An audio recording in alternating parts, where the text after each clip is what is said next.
o overhead da NVIDIA. Isso já existe há muito tempo, o overhead driver da NVIDIA. Isso é outra coisa muito traiçoeira, que é muito raro alguém conseguir perceber essa merda, e eu acho que é extremamente simples. Esta usa mais, vamos por assim, mais CPU overhead, não é? É quantos recursos a própria driver ocupa, não é? Os jogos não correm sem a driver, mas a própria driver utiliza recursos para ela própria funcionar, não é? Por assim, mais pesado, e a da AMD é mais leve. Por isso é que há testes onde mostra que em CPUs mais limitados a da AMD tem vantagem. Se tiveres um gargalo muito grande de CPU, imagina que tu tens uma situação onde GPU AMD tem 200 FPS, GPU NVIDIA tem 200 FPS. Mas se tu puseres numa situação, dá empate, estás a ver? Um jogo onde dá empate. Se tu puseres um CPU muito fraquinho para as duas, se calhar a da AMD vai ter 170 e a da NVIDIA vai ter 160. Se tiveres um CPU fraco. Isto é verdade, isto manifesta-se em muitos jogos, porque o overhead da driver da NVIDIA é maior. É muito simples de perceber, não há dúvidas. Claro que há muitas dúvidas e muita errada percepção. É que a driver da AMD, isto vai variar muito de caso para caso, é uma generalização.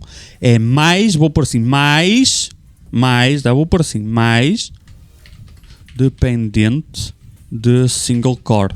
E a da NVIDIA é mais dependente, alguns vão dizer otimizado, porque os processadores têm cada vez mais núcleo, não é? Isto é subjetivo, como é que vais interpretar isto? Mais dependente, otimizado para multicore, vai dividir mais a carga entre núcleos. E este é o motivo pelo qual isto é uma coisa que a quem é fanboy de algum fabricante, aqui afeta todos os fanboys, sem exceção. Quem é fanboy e guarda sentimentos, não é? Sentimentos, traumas do passado, e este é o motivo, que isto existe há muitos anos. Este é o motivo pelo qual os AMD FX tinham mais desempenho com GPU NVIDIA. Porque o single core do AMD FX era tão estupidamente baixo para a altura dele, não é? O AMD FX não tinha um núcleo estupidamente fraco comparado com a primeira geração Intel. Assim que saiu a segunda, a Ivy Bridge é a terceira, o Sandy Bridge. Assim que saíram o Sandy Bridge, que é a segunda geração, que tiveram um boost gigante de desempenho em todos os aspectos, os AMD FX eram extremamente mais fracos que o Sandy Bridge. Em tudo, mas principalmente single core, não é? Então, esta limitação dos AMD FX em single core era compensado se tu tivesse 8 núcleos, que eram 8 núcleos semi-fake, porque partilhavam recursos, não interessa, não vou entrar nessa história. Mas fisicamente estavam lá 8 núcleos, funcionavam como 4 núcleos duplicados. É que nem era 4, nem era 8, era 4 núcleos. É tipo as fases fake da VRM. Tem 12 fases e não tem 12, tem 6 duplicados. Eram 4 núcleos duplicados. Acho que é a melhor expressão que eu encontro, que ninguém utilizou. Mas fisicamente estavam lá dentro 8, se fosse um octa-core, não é? Com a driver da NVIDIA era possível dividir mais a carga entre núcleos, já que tinha 8. Quer dizer, havia jogos que nunca utilizava os 8 de forma nenhuma, mas ele tinha núcleos a sobrar, não era? Então, numa driver NVIDIA, um processador que tivesse um single core é extremamente fraco, e ainda acontece atualmente. Se tu tiveres um processador com um single core muito fraco, a driver da NVIDIA vai-te dar vantagem se a única variável for essa. Isto é muito difícil de testar, porque tu para comparares tu para teres a certeza que isto acontece e ficar nítido, tem que ser numa situação onde tu sabes que tu metes a gráfica NVIDIA, ela ganha desempenho, mas a única coisa que está a mudar é a driver da NVIDIA e não simplesmente a gráfica. Portanto, tem que ser numa situação CPU bound e uma situação onde o jogo com uma da AMD tivesse mais ou menos o mesmo desempenho. É uma cena muito traiçoeira de testar. Muito facilmente tira-se conclusões erradas dependendo da forma como foi feito o teste. Mas, basicamente, o que acontece aqui, isto não existe uma resposta para isto. É por isso que eu nunca, quando eu faço uma recomendação de hardware, eu nunca tenho isto em conta por 2 motivos. Primeiro, porque, olha o exemplo que eu estou a dar, ele tem... É um 6/12, portanto há como uma driver da Nvidia talvez tirar um bocadinho ali, mas ele tem um single core fraquinho, portanto existe como a AMD tirar alguma coisa ali extra. Os dois podem tirar vantagem dependendo do jogo e da situação. Portanto vai variar drasticamente de caso para caso, ainda que sim, o overhead da AMD seja menor e sim o da Nvidia seja mais multithread. O outro motivo pelo qual eu nunca me preocupo com esta merda é muito simples.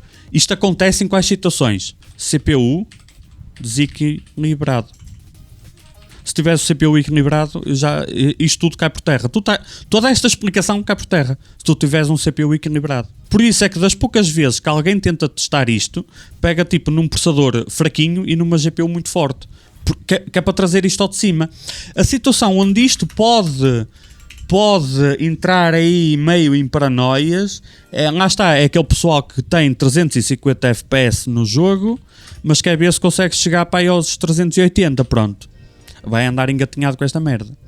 Mas aí tu já estás a tentar, não é? Aí entra no que eu digo sempre, que é o cão atrás do rabo, porque a seguir sai um update e a vantagem que estava a dar uma driver passa a dar na outra, por exemplo. Nunca sais daqui. Assim como existe, por exemplo, um GPU Scheduler, que eu acho que não vou saber escrever, portanto vou pôr Hex, que é a função do Windows que, por definição, está ativada no Windows 11 e no 10 acho que passou a estar de algumas versões para cá. A última vez que eu confirmei estava ativada, mas a minha memória começa a falhar no Windows 10. Definições, visualização, gráficos, isto aqui. O Hex é isto, é isto aqui. Agendamento, que é o scheduler, não é? Isto ligado, que é o Hex, pesa mais no CPU. Portanto, para ganhar desempenho em CPU, desligar Hex. Porque é que nunca recomendaste isso? Porque eu acho que não faz sentido. Uma razão muito simples. Aliás, eu fiz teste disto no meu canal. Eu vou explicar porque que sim, é possível em situações específicas ganhar desempenho desativando isso, e ao mesmo tempo eu não recomendo generalizando, não é? Ora bom, eu consegui. Estão a ver aqui neste benchmark meu, está semi-tapado em cima, onde a pior situação foi no CS. Na pior situação tinha 600 FPS na média, eu consegui passar para 687, em percentagem é 14%. Portanto, na melhor situação possível deu para ganhar 14% no CSGO. 14% em centenas, não é? Com isto ligado. Porque que eu acabei de dizer que isto pesa mais no CPU e eu consegui ganhar desempenho no CSGO? Porque o Hex pesa mais no CPU, mas ganha performance na GPU. E normalmente o que ganha na GPU é superior ao que perde no CPU. Primeiro ponto. Segundo, a situação onde ganha desempenho, não vou ver o meu próprio vídeo outra vez, não é? A situação onde ganha desempenho é com, acho eu, dizendo memória, jogo mais live ou um vídeo a correr. Estou a dizer de memória, se calhar falhei aqui qualquer coisa.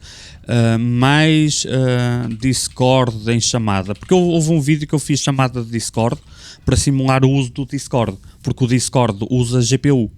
Muito pouquinho, quase nada.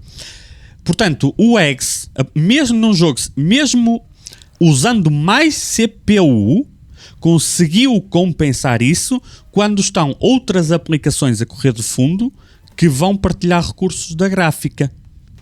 Compensou. Ele tirou umas gotinhas ao CPU, mas fez com que a gráfica agilizasse melhor o facto de ter mais coisas a correr de fundo, que também utilizam a gráfica, não é? E um bocadinho de CPU. Portanto, ou seja, compensa, e quase toda a gente hoje em dia tem um filho da mãe de um vídeo ou de uma live stream e do Discord a correr enquanto joga.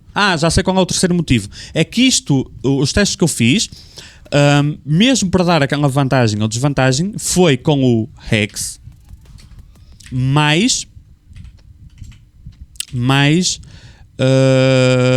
modo de jogo mais resizable bar. Vou pôr resize bar, costuma aparecer assim nas bios. É com isto, porque essas coisas foram feitas para trabalhar em conjunto, na teoria, não é? Óbvio que as coisas nem sempre funcionam como eles querem, mas a ideia é essa, é tu utilizares isto em conjunto. Para a história, deixa o Hex ligado. No entanto, se tu queres ir gota a gota, se eu tirar mais 1% aqui, que sei, eu quero ir lá. Pronto, situações CPU bound, pode ser interessante desligar o Hex. Tens de te lembrar que depois pode prejudicar noutras situações. Isso aí eu posso utilizar o vídeo que eu já estou a dizer isso para 2015. Se não for 2015, 2016. Que é uma coisa que eu digo há muitos anos e que é válido até hoje. E o Friti é um canal dedicado à otimização. É um canal que eu recomendo muito se quiseres otimizar tudo. Psicologicamente não recomendo, porque tu depois dás em maluco e vais tirar o antivírus e os todos de janelas, caminho usas o Windows como se fosse o MS-DOS. Mas o homem sabe. Está aqui. Isto é o que eu já mostrei no meio de outros vídeos. E já digo, não, falta muito 10 anos. E ele mostrou aqui, tem que olhar mesmo para a parte de baixo do ecrã, no vídeo dele. Estão a ver, mesmo em baixo de tudo.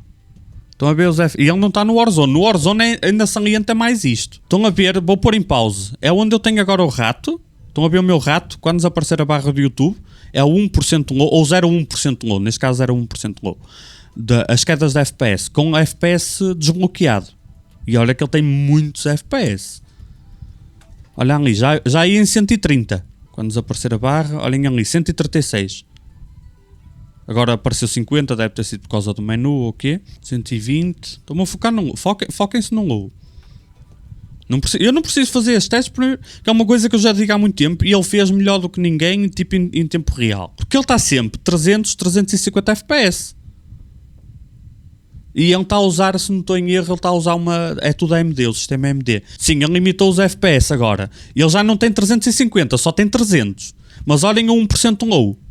Já não tem os 100 e tal. O 1% low está praticamente encostado nos 300.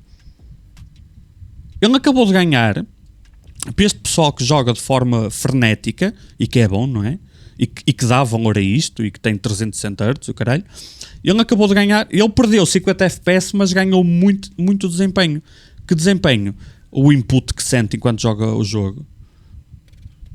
Olha o 1% low, está ali! 1% low não passa daquilo.